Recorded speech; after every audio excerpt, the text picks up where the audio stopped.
Hello दोस्तों, आज इस वीडियो में हम जानेंगे एक ऐसे सॉफ्टवेयर के बारे में जो आपके स्कूल के काम को बहुत ही आसान बना देता है। इस सॉफ्टवेयर का नाम है ई स्कूल, जो कि ई विजन टेक्नोक्राफ्ट कंपनी ने डेवलप किया हुआ है।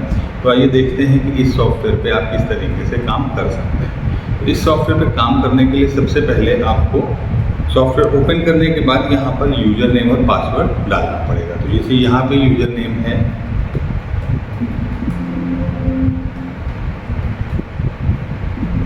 और यहाँ पे सेशन डालना पड़ेगा जिस सेशन में आप काम करना चाहते हैं। जैसे हम अभी करंट सेशन 2023-24 में काम करना चाहते हैं, तो यहाँ पे हम डालेंगे 2023 और 24। इसको डालने के बाद या तो आप लॉगिन बटन पर क्लिक कर सकते हैं या सिंपली एंटर बटन प्रेस कर सकते हैं। जैसे आप एंटर बटन प्रेस करेंगे, आपके सामने ई स्कूल का जो इंटरफेस है वो ओपन होकर इस तरीके से आपके सामने आ जाएगा।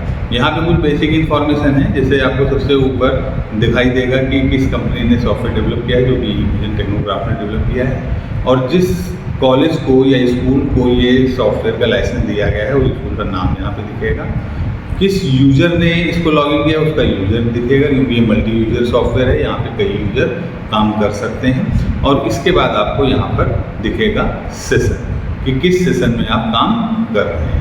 तो इस तरीके से इसका बहुत सिंपल सा यूजर इंटरफेस है। अगर आप बॉटम में देखेंगे तो आपको यहाँ पे क्विक समरी में नंबर ऑफ स्टूडेंट दिख जाएंगे कि टोटल कितने स्टूडेंट अभी तक आपने इनरोल कर रखे हैं। इसी के साथ में आपको दिख जाएगा कि टोटल फी कलेक्शन कितना हुआ है और टोटल एक्सपेंस आज तक आप कितना कर चुके हैं या अभी आज की डेट में, वो चीज़ें आपको यहाँ पे दिख जाएंगी। तो इस तरीके का सिंपल सा यूजर इंटरफेस है जहाँ पर आप काम कर सकते हैं। तो आइए स्टार्ट करते हैं, देखते हैं कि स्टेप बाय स्टेप किस तरीके से सॉफ्टवेयर काम करता है। कि यहाँ पे ये सॉफ्टवेयर टैब बेस पे है। यहाँ पे जैसे टैब बने हुए हैं, one time setup, front office, fee report, college register, इसी तरीके से आगे account, student information, certificate, etcetera etcetera etcetera. तो जो काम स्टार्ट होता है सॉफ्टवेयर का वो वन टाइम सेटअप से स्टार्ट होता है, जहाँ पर आप सबसे पहले लास्ट इंस्टीट्यूट मास्टर में अपने उन इंस्टीट्यूट को भर सकते हैं जहाँ से आपके पास बच्चे पढ़ के आ रहे हैं। यानी कि जिन स्कूल से बच्चे पढ़ के आ रहे हैं उनकी स्कूल की लिस्ट यहाँ पे आप तैयार कर सकते हैं। ये एडमिशन के टाइम पे आपको बहुत हेल्प देती है, जिससे आप जो है एडमिशन करते समय ये रिकॉर्ड रख सकते हैं कि बच्चा आपके पास किस कॉलेज या किस स्कूल से आ रहा है। इसी के साथ में आप इसके बाद रिलीजन मास्टर का एक ऑप्शन मिलता है, जहाँ पर आप रिलीजन को क्रिएट कर सकते हैं। इसके बाद आपको कास्ट मास्टर का ऑप्शन मिलता है, जहाँ से आप जो भी रिलीजन चूज करेंगे उसकी कास्ट आपको ऑटोमेटिकली मिल जाएंगे। अगर इस लिस्ट में आपको वो कास्ट नहीं मिलती है तो नई कास्ट यहाँ से आप ऐड कर सकते हैं। अगर कोई कास्ट में प्रॉब्लम हो गई, कोई स्पेलिंग मिस्टेक हो गई, तो यहीं पे आके आप राइट क्लिक करेंगे, यहाँ पे एडिट का ऑप्शन आ जाएगा और आपको जो भी स्पेलिंग मिस्टेक सही करनी है वो यहाँ पे सही कर सकते हैं। इस तरीके से ये देखिए यहाँ पे सही हो जाएगा। अगर आप फिर दोबारा सही करना चाहते हैं तो इस तरीके से आप इन्हें जो है मैनेज कर सकते हैं। इसके बाद कास्ट मास्टर के बाद आपके पास आता है जो इम्पोर्टेंट चीज़ है आपके स्कूल के लिए, फी हेड मास्टर। यहाँ पर आप स्कूल की जो भी फी हेड्स हैं उन्हें आप मैनेज कर सकते हैं, बना सकते हैं, एडिट कर सकते हैं या डिलीट कर सकते हैं। जैसे यहाँ पे फर्स्ट इंस्टॉलमेंट, सेकंड इंस्टॉलमेंट इस तरीके से दिया हुआ है। इसके अलावा आप जैसे अगर मानते हैं कि जो है ट्यूशन फीस आपको जो है यहाँ पे रखनी है, ट्यूशन फी, तो बस आप ट्यूशन फी लिख के एंटर करेंगे, ये देखिए आपका ट्यूशन फी का हेड बन जाएगा। इसी तरीके से एडमिशन फी है, जो भी आपको हेड यहाँ पे रखने हैं वो आप हेड यहाँ पे बना सकते हैं। इसके बाद ये आपके पास आ जाता है फी स्ट्रक्चर का ऑप्शन। ये बहुत आसान है, जो आपको मंथ में जिस तरह से अप्रैल मंथ में हमें सपोज दैट नर्सरी क्लास की फीस को यानी ट्यूशन फी को सेट करना है 900 रुपीज़, तो बस 900 लिख के आप एंटर करेंगे। ये देखिए यहाँ पे नर्सरी क्लास की ट्यूशन फी आ गई है। इसी तरीके से जो भी आपको फ़ी बनानी है वो आप मंथ वाइज यहाँ पे, जैसे अगर अप्रैल में ये हो गई, फिर मई में अगली फीस है, तो कितनी भी फीस आप ऐड कर सकते हैं। जैसे अप्रैल में हमको ये तो हमारी जो है ट्यूशन फ़ी हो गई थी। इसके बाद जैसे हमें क्लास ट्रांसफ़र फ़ी भी अगर यहाँ से लेनी है तो हम यहाँ पे 200 रुपये सपोज दैट यहाँ पे देते हैं। तो इस तरीके से ये देखिए यहाँ पे फ़ी आपका जो है आता चला जाएगा और जो टोटल आपका जो है उस मंथ की फ़ीस है वो यहाँ पे आप देख सकते हैं कि 1100 रुपये इस मंथ की टोटल फीस है। तो इस तरीके से आप हर क्लास का मंथ वाइज फीस स्ट्रक्चर बना सकते हैं। ये काम आपको साल के स्टार्ट में ही एक बार करना होगा। इसको करने के बाद आप इसी के थ्रू जो है ऑटोमेटिकली बच्चे की फ़ीस जमा कर सकते हैं, क्योंकि जैसे ही आप मंथ चूज करेंगे उस मंथ में ये फ़ी हेड आ जाएंगे और इनके अकॉर्डिंग आप फीस को जमा कर सकेंगे। इसके बाद आपका फीस स्ट्रक्चर के बाद डे बुक हेड मास्टर है। यहाँ पर आप उन हेड्स को रख सकते हैं जो कॉलेज में आपके एक्सपेंस होते हैं, जैसे जो है अदर चार्जेज हो गया, पूजा हो गया, मिसलिनियस हो गया, स्टेशनरी हो गया, डीजल, पेट्रोल एक्सेट्रा एक्सेट्रा, जो अदर एक्सपेंसेस हैं उनके लिए आपको यहाँ पे इंफॉर्मेशन गैदर करके रखनी होगी, जिससे आप डे बुक के थ्रू इन एक्सपेंस को अपने सॉफ्टवेयर में चढ़ा सकें। अब इसके बाद हम टीचर की डिटेल यहाँ से फिल कर सकते हैं, उसका नाम, उस किस क्लास को पढ़ा रहा है, डेट ऑफ बर्थ क्या है, क्वालिफिकेशन क्या है, सैलरी उसकी क्या है, और उसके सारे डॉक्यूमेंट यहीं पे हम स्टोर करके रख सकते हैं। इससे जो है हमें बार बार टीचर को ये फोर्स नहीं करना पड़ेगा कि भाई आपने ये डॉक्यूमेंट जमा करिए, एक बार आपने लेके रख लिया, आपके पास हमेशा के लिए कभी भी ज़रूरत है तो यहाँ से आपने निकाल सकते हैं। इसी तरीके से यहाँ पर आपको आगे आता है ट्रांसपोर्टेशन का।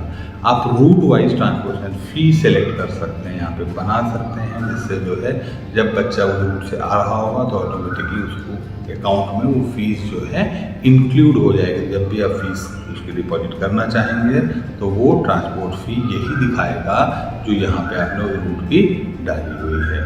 इसके बाद आ जाते हैं लेट फी मास्टर पे। यहाँ पे आप जिस डेट के बाद से, जैसे सपोज करें महीने के 15 तारीख के बाद आप लेट फी चाहते हैं कि बच्चा 100 रुपीज़ जमा करे, तो 15 तारीख के बाद अब हर बार जब भी उसकी फ़ी जमा होगी तो 100 रुपीज़ ऑटोमेटिकली वहाँ पे लग जाएगा, आपको अलग से लगाना नहीं पड़ेगा, कुछ सोचना नहीं है आपको कि लेट फ़ी इस बच्चे की लगनी है नहीं लगनी है। अगर 15 तारीख के बाद आ रहा है ऑटोमेटिकली उसकी कितनी लेट फीस लग जाएगी। जो यहाँ पे ये सेट ईयरली फी स्टूडेंट मास्टर है, इसको हम अभी आगे समझेंगे फ्रंट ऑफिस में जरा एडमिशन देखने के बाद में, जिससे आपको ये चीज़ें ज़्यादा अच्छी तरीके से समझ में आएंगी। तो आइए चलते हैं अगले टैब पे, फ्रंट ऑफिस पे। यहाँ पे मेरे ख्याल से आपको इन सारे ऑप्शन का यूज समझ में आ गया होगा। तो अब चलते हैं फ्रंट ऑफिस टैब पर। चलिए आ जाते हैं फ्रंट ऑफिस पे। फ्रंट ऑफिस में सबसे पहला ऑप्शन आपको मिलता है एडमिशन फॉर्म। एडमिशन फॉर्म के थ्रू आप बच्चे का एडमिशन कर सकते हैं। यहाँ पे एडमिशन डेट आप चूज करना होगा। यहाँ पे आप क्लास चूज करेंगे और क्लास के बाद उस क्लास का सेक्शन जिसमें आप एडमिशन लेना चाह रहे हैं उस बच्चे का। जैसे आप क्लास और सेक्शन चूज करेंगे, यहाँ पे आप नीचे देखेंगे कि एक आपको पूरी लिस्ट मिल जाएगी। उस क्लास में जितने बच्चे अभी तक आप एडमिशन कर चुके हैं उनकी पूरी यहाँ पे आपको लिस्ट मिल जाएगी। तो इस तरीके से आप उन बच्चों को देख भी सकते हैं। और यहाँ पर एक फैसिलिटी है, आप किसी भी तरीके से उन्हें सर्च भी कर सकते हैं। मान लीजिए जिसमें पढ़ी है, आपको किसी बच्चे को एम नाम से, जैसे आप एम डालेंगे तो वो बच्चे यहाँ पे सेलेक्ट होके आ जाएगा। जैसे MAY से कोई बच्चा नहीं इस टाइप, या जैसे हमको जो है ABHI करना है तो देखिए अभिज्ञान सिंह है, अभिज्ञान सिंह का यहाँ पे आ गया नाम। तो जो भी है आप सर्च कर सकते हैं, फादर नेम से सर्च कर सकते हैं, मदर नेम से सर्च कर सकते हैं, उनकी डेट ऑफ बर्थ से सर्च कर सकते हैं, इवन आप SR नंबर से भी सर्च कर सकते हैं। किसी को भी कॉलम को अकॉर्डिंग आप बच्चे की इंफॉर्मेशन यहाँ पे ढूंढ सकते हैं उस पर्टिकुलर क्लास में। तो इस तरीके से आप बहुत आसानी से यहाँ पे बच्चों को मैनेज कर सकते हैं। एडमिशन के लिए बहुत सिंपल सा है, आप क्लास, सेक्शन, उसका रजिस्ट्रेशन नंबर जो भी है वो आप डाल सकते हैं। यहाँ पे SR नंबर डाल सकते हैं, लेजर नंबर, जैसे कॉलेज के रिकॉर्ड में जिस रजिस्टर पे उसका है डिटेल बच्चे का, तो अगर वो अलग से आप मेंटेन करते हैं तो वो आप दे सकते हैं, अदरवाइज यहाँ पे SR नंबर को ही ले सकते हैं। इस सॉफ्टवेयर की अच्छी चीज क्या है कि ये आपको हिंदी और इंग्लिश दोनों में वर्क करके देता है। जैसे अगर आपने यहाँ पे राकेश लिखा और जैसे एंटर करेंगे तो आपके पास अपने आप हिंदी में लिख के आ जाएगा राकेश, आपको हिंदी में लिखना नहीं पड़ेगा। जैसे यहाँ पे आपने कहा सुरेश, तो ये देखिए सुरेश अपने आप लिख देगा, रीता देवी, तो जो भी आप लिखेंगे वो अपने आप ये ट्रांसलेट कर देता है, आपको करने की जरूरत नहीं है। उसके बाद इसका यहाँ पे एड्रेस आप डाल सकते हैं, जो भी एड्रेस है उसका एक कॉन्टैक्ट नंबर में ध्यान रखना है कि 10 डिजिट का ही कम से कम होना है। अगर नहीं है तो आपको 10 टाइम 0 डालना पड़ेगा, अदरवाइज सॉफ्टवेयर एक्सेप्ट नहीं करेगा। इसी तरीके कॉन्टैक्ट नंबर 2 में यानी कि व्हाट्सएप के लिए आप दे सकते हैं। अब जो आपको हमने वन टाइम सेटअप, यानी कि यहाँ पे आपको हमने लास्ट लिस्ट बताया था एंट्री करने के लिए, वो सारी यहाँ पे इंफॉर्मेशन आपको मिल जाएंगी। अगर यहाँ पे कोई भी चीज़ नहीं मिलती तो वापस आपको वन टाइम सेटअप में जाने की जरूरत नहीं है। ये यहाँ पे जो बटन दिख रहा है इसी पे आप क्लिक करके फिर से उस इंस्टीट्यूट, सपोज करिए कि ABC इंस्टीट्यूट है, तो हम यहाँ पे ABC इंस्टीट्यूट को एंटर करेंगे, ओके करेंगे और जैसे बंद करेंगे यहाँ पे आप देखेंगे ABC इंस्टीट्यूट हमारा आ जाएगा। उसे सेलेक्ट कर सकते हैं। डिस्काउंट अगर आप देना चाहते हैं तो ट्यूशन फी दे सकते हैं, अदरवाइज यहाँ पे 0 आ जाएगा। ट्रांसपोर्ट में वो खुद आ रहा है या आपने जो ट्रांसपोर्ट बनाया हुआ है उसके अकॉर्डिंग यहाँ पे दे सकते हैं। उसकी डेट ऑफ बर्थ जो है वो दे सकते हैं। जेंडर क्या है, मेल है फीमेल है वो कर सकते हैं। कैटेगरी उसकी है, जनरल SC OBC जो भी है वो ले सकते हैं। रिलीजन उसका दे सकते हैं, जहाँ पे रिलीजन जो भी है, कास्ट उसकी जो भी है, और अगर वो माइनॉरिटी में है तो माइनॉरिटी टिक करेंगे तो माइनॉरिटी आ जाएगा। आधार नंबर उसका जो भी है वो आधार नंबर आप दे सकते हैं यहाँ पे। ईमेल ID उसकी जो भी है। अब ये सब जरूरी पड़ता है एक्चुअली कॉलेज के रिकॉर्ड के लिए। ईयरली फी उसकी कितनी है, मतलब साल में वो कितना पैसा देगा, तो सपोज करिए 15,000 रुपीज है। बस आप इसे एंटर करेंगे और एंटर करने के बाद आप यहाँ पे उसके बच्चे की फोटो भी अपलोड कर सकते हैं। अगर बच्चे की फोटो है तो यहाँ पे आप ले सकते हैं, जहाँ पे फोटो बड़ी हो वो आप जो है इस जगह पे अपलोड कर सकते हैं। अपलोड करने के बाद आपको इस तरीके का एक सेव रिकॉर्ड सेव का मैसेज आ जाएगा, ओके करेंगे। अब यहाँ पर आपका वो डेटा देखिए यहाँ पे आ गया है, राकेश सुरेश रीता देवी जो हमने डाला था वो यहाँ पे आपको मिल जाएगा। अगर यहाँ पर आपको कोई भी चीज एडिट करनी है तो आप इसी डेटा को सिलेक्ट कर सकते हैं, राइट क्लिक कर सकते हैं, एडिट पे क्लिक करेंगे, वो सारी इंफॉर्मेशन यहाँ पे फिल हो जाएगी। आप सपोज करिए सुरेश में कुमार आप भूल गए थे तो आप यहाँ पे कुमार जैसे लगाएंगे तो सुरेश कुमार होके अपडेट हो जाएगा।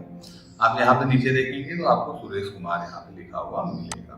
फिर कुछ अगर चेंज करते हैं तो यहाँ पे आप सेलेक्ट करेंगे, ये ड्रैग कॉलम यहाँ पे लिखा हुआ, वहाँ पे राइट क्लिक करेंगे, एडिट करेंगे, फिर से इंफॉर्मेशन आ जाएगी और यहाँ पर आकर आप कुछ भी चेंज कर सकते हैं। तो इस तरीके से बहुत आसानी से आप किसी बच्चे का एडमिशन कर सकते हैं और उसे यहाँ पे आप सर्च कर सकते हैं, एडिट कर सकते हैं। इवन अगर ये गलत एडमिशन हो गया है तो आप यहाँ पे आके इसे डिलीट भी कर सकते हैं। डिलीट करने पे पूछेगा are you sure to delete this record, अगर आप यस कर देंगे तो ये यहाँ से डिलीट हो जाएगा। डिलीट करने में बस ये ध्यान रखिएगा दोबारा रिकॉर्ड आप वापस नहीं पा पाएंगे, आपको दोबारा फिर से एंट्री करनी पड़ेगी। बहुत इजी इंटरफेस है, एक ही जगह पे आपको सारा कुछ मिल जाता है। अब बच्चे का अगर एडमिशन हुआ है, वो TC लाया है नहीं लाया, तो डिफॉल्ट उसकी TC सबमिट नहीं है। जब वो सबमिट करेगा तो आप यहाँ पे राइट क्लिक करेंगे, उसको सेलेक्ट करके और चेंज TC स्टेटस पे क्लिक करेंगे और ये पूछेगा कि आपको चेंज करना, आप यस कर देंगे और ये देखिए यहाँ पे उसकी TC रिसीव हो जाएगी। तो इससे आप ये पता लगा सकते हैं कि जिन बच्चों का एडमिशन हुआ कितने बच्चों ने भी TC जमा की है, कितने बच्चों ने नहीं जमा की है। अभी मैं आपको आगे दिखाऊंगा कि यहाँ पे लिस्ट कैसे आप आसानी से पा सकते हैं। अगर आपसे गलती से TC का स्टेटस गलत हो गया, आप फिर से यहाँ पे करके उसको अपडेट कर सकते हैं। अब ये देखिए इसकी TC हमारी जमा नहीं हुई है। इसी तरह यहाँ ऑप्शन में आपको प्रिंट एडमिशन फॉर्म का भी ऑप्शन, जैसे अभी हमने इनका एडमिशन किया है तो यहाँ पे अगर हम प्रिंट एडमिशन फॉर्म पे क्लिक करेंगे तो इनका जो भी एडमिशन हुआ है वो देखिए यहाँ पे हमको रिकॉर्ड में मिल जाएगा कि इनका क्या एडमिशन हुआ था और क्या क्या इनकी डिटेल है। तो इस तरीके से आपको यहाँ पर एक एडमिशन का फॉर्म में मिल जाता है, जिससे आप बच्चों को देख के रेक्टिफाई करा सकते हैं कि अगर कुछ गलत है तो उसे सही कर सकते हैं, तो बच्चा खुद उसको या पेरेंट्स उसके बच्चे के मैनेज कर सकते हैं। उसके बाद आपका जो हार्ड कॉपी फॉर्म की होगी उसे भी आप यहाँ पे अपलोड करके रख सकते हैं। जैसे यहाँ पे upload hard copy of admission form दिया हुआ है, तो यहाँ से आप उसको जो है हार्ड कॉपी में बस क्लिक करेंगे, अपलोड कर देंगे, स्कैन करके जहाँ पे भी होगा और सेव कर देंगे। तो इस तरीके से वो फॉर्म भी आप यहाँ पे सेव करके रख सकते हैं। एडमिशन फॉर्म में एक और ऑप्शन दिया हुआ है कि मान लीजिए कि कोई बच्चा स्कूल छोड़ के चला गया, तो यहाँ पे आप लीव द स्कूल कर देंगे तो वो आपकी इस लिस्ट से चला जाएगा और एक नई लिस्ट में आ जाएगा। वो नई लिस्ट आपको यहाँ स्टूडेंट इन्फॉर्मेशन में मिल जाती है। यहाँ पे देखिए ड्रॉप आउट स्टूडेंट लिस्ट लिखा हुआ है, यहाँ से आप जो है उन बच्चों को सर्च कर सकते हैं जो स्कूल छोड़े थे। यहाँ पे ये बच्चा इसको छोड़ कर चला गया तो यहाँ पे ये लिस्ट आ जाएगी, इससे आप एक्सेल पे एक्सपोर्ट भी कर सकते हैं। और मान लीजिए गलती से हो गया तो यहाँ पे आप वापस राइट क्लिक करके चेंज टू कॉलेज स्टूडेंट कर देंगे तो वो ऑटोमेटिकली आपके कुछ स्कूल के उस क्लास के लिस्ट में आ जाएगा। तो इस तरीके से बहुत आसानी से आप स्टूडेंट एडमिशन को मैनेज कर सकते हैं। यहीं से आप इस लिस्ट को प्रिंट भी कर सकते हैं। प्रिंट का ऑप्शन यहाँ पे दिया हुआ है तो लिस्ट आप प्रिंट होकर भी मिल जाते हैं, आप प्रिंट करना। इसी तरीके से आप यहाँ पर कुछ भी जैसा चाहे टीसी दे सकते हैं। अब ऑप्शन जो चाहिए फी डिपॉजिट, फी कैसे इनकी डिपॉजिट कर सकते हैं इसको देखेंगे। तो चलिए आगे से यहाँ पर देखेंगे इंग्रेडिएंट्स की फी।